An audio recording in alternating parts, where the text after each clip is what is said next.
All right, folks, let's get started by setting up a clean workspace for our project. First, we're going to create a virtual environment. This keeps everything isolated so we don't mess up other projects on our system. We'll use Mamba for this because it's faster than Conda. Here's the command, mamba create-n da python hey equals 3.11 len. This will create an environment called day with Python 3.11. Why a virtual environment? It's like having a dedicated lab just for this project. Next, we need to activate the environment so we can work inside it. Let's do that. Now that we're in our isolated workspace, we need to bring in some tools. We'll use pip to install the libraries we need. Let's install them all at once. Pip install Seaborn, Matplotlib, Pandas, yfinance, NumPy. Here's what we're adding. Seaborn and Matplotlib to create visualizations. Pandas to handle our data like a pro. Yfinance to fetch stock market data. NumPy to perform all kinds of numerical computations. With these installed, we're ready to dive into some serious data analysis. That's it for the setup. Let's move on to coding. All right, let's dive into this. First, we need to grab historical stock price data for a few popular companies. To do that, we're going to use the yfinance library, which makes it super easy to fetch stock market data. Let's start by defining the list of companies we're interested in. These are the stock ticker symbols for some of the biggest names in the market. Python companies equals AAPL, MSFT, Google, TSLA. Next, we need to specify the time range for our data.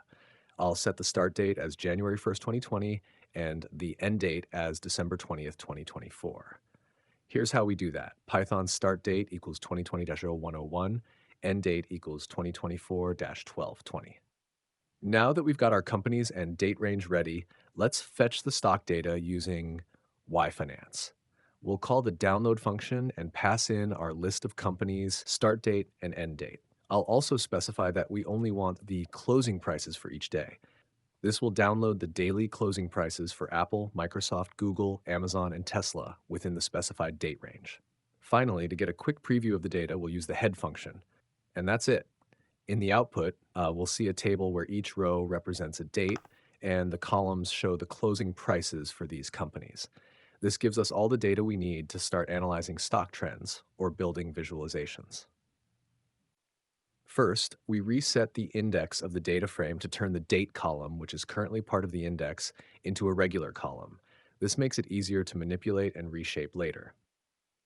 Next, we use the melt function to transform the data frame from a wide format to a long format. In the wide format, each company has its own column for closing prices. The long format consolidates all companies into a single column with their respective dates and closing prices in other columns.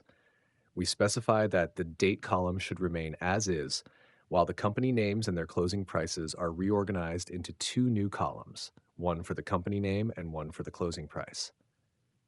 Finally, we take a quick look at the transform data to confirm the changes. The new format lists each date multiple times, once for each company, along with the corresponding company name and closing price. This layout is much better suited for tasks like visualizations or aggregations across multiple companies. All right, let's create a visualization to understand the stock price trends over time. Here's how we approach it. First, we set up the figure size to ensure the plot looks clean and readable. A square figure, like 6 by 6 inches, works well for this kind of line plot, especially when comparing multiple companies. Next, we use a line plot to visualize how the closing prices of the companies change over time. Each company's line is colored differently using the hue parameter, which separates the data by company. This allows us to see trends and compare the performance of different companies on the same plot. The x-axis represents the dates, while the y-axis shows the closing prices. Each line traces a company's stock price over the specified time period. This gives us a clear side-by-side comparison of their market movements. When the plot is generated, we'll have a colorful, easy-to-interpret chart that shows how the stock prices for each company have evolved from the start date to the end date. This visualization is great for spotting trends or anomalies in the data. Here's what we're doing now. Adding custom colors to our line plot for better aesthetics and distinction between the companies. First, we define a dictionary with custom color codes for each company. Each company is assigned a unique color that matches its identity or simply makes the plot visually appealing. For instance, Apple AAPL has a deep purple. Microsoft MSFT gets a bright blue. Google uses a dark teal. Amazon is a rich magenta. Tesla TSLA is highlighted in a bold red. Next, we plot the data just as before, but now we pass in this custom color palette. The palette parameter tells the line plot to use the specified colors for each company.